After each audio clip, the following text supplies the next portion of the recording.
السلام عليكم. بقول لك ايه، حاسس نفسك جيت من البداري على الفاضي؟ لا يا دكتور. لا. انت قول لي ايه اخبار رجلك؟ رجلي الحمد لله، يعني دي تاني جلسه لي هنا. ايه الدنيا بقى؟ بالي انا في الصعيد كنت باخد جلسات، قعدت 9 اشهر اخد جلسات، ما رجلي لا اتفردت ولا التانية. والمديت هنا دي اول جلسه امبارح، ودي تاني جلسه النهارده. احنا الجلسه اللي قبل العيد دي مش محسوبه لان احنا بطلنا، فقلنا هنبدا بعد العيد. فدي تاني جلسه من بعد العيد. فالحمد لله يعني رجلي كانت قرب كده، قرب بالكدر. 3 صوابع تحت الركبه. الحمد لله النهارده هنعتبرها صابع واحد تحتيه، تاني جلسه. بعد كام من العمليه؟ بعد 10 اشهر من العمليه. نسبة يعني انت حاسس بنسبة التحسن؟ نسبة التحسن في الجلسة امبارح والنهارده اعتبر 80%.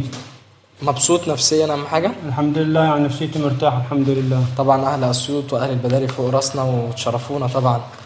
الله يخليك يا دكتور. شرفت بيك.